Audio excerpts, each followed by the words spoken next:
প্যাঁচার কলোনি গড়ে উঠলে নাকি কোভিডের প্রকোপ কমে, তেমনই দাবি পূর্ব বর্ধমানের কাঞ্চননগর ডিএন দাস হাই স্কুলের প্রধান শিক্ষক সুভাষচন্দ্র দত্তের। আর এই নিয়ে তার গবেষণাপত্র প্রকাশিত হয়েছে বিদেশি জার্নালে, পেয়েছেন স্বীকৃতিও। জাতীয় শিক্ষক সম্মান ও শিক্ষারত্ন সম্মানেও সম্মানিত হয়েছেন সুভাষ।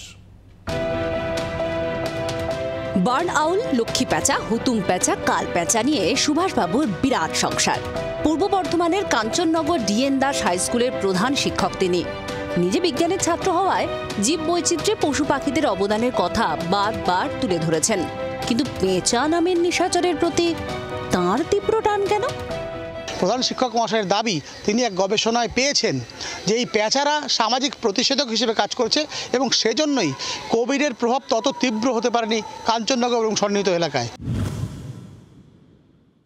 রিসার্চে যখন আমি লিটারেচার সার্ভে করলাম তখন দেখতে পেলাম যে বাদুড়ে করোনা ভাইরাস ক্যারি করে 97 থেকে 8%। তো তখন আমার মনে হলো যে আমার বিদ্যালয়ের প্যাঁচা তাহলে চামচিকে বা বাদুড়কে খেয়ে প্রাণীদের শুধু রক্ষা করছে তাই নয়, আমাদেরকেও, মানুষকেও রক্ষা করছে। বাস্তুতন্ত্রেও একেবারে ওপরে থাকে প্যাঁচা। পরিবেশ আর বাস্তুতন্ত্র রক্ষায় এর গুরুত্ব অসীম। স্কুলে এখন গোটা 30 পেঁচার সংসার। অগাস্ট থেকে শুরু হয়েছে তাদের প্রজননকাল। তবে শুধু প্যাঁচাই নয়, স্কুলের বটগাছকে মাঝে রেখে তৈরি হয়েছে পাখিরালয়। আছে ছাতারে, গোলা পায়রা, শালিক, চড়ুই সহ আরো নানা পাখি। দেখা মেলে কাঠবিড়ালি, মেঠো ইঁদুর, ছুঁচো, বেজি আর নানা রকমের সাপেরও। প্রধান শিক্ষক প্যাঁচাদের বন্ধু, বলছেন স্কুলের করণিক।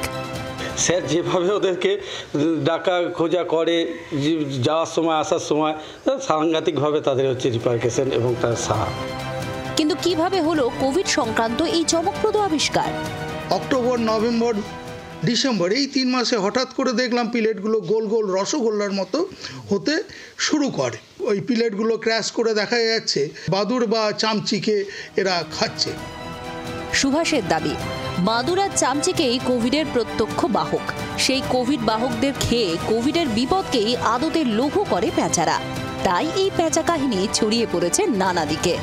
সনদ সিনহার সঙ্গে পার্থ চৌধুরীর রিপোর্ট, জি 24 ঘন্টা।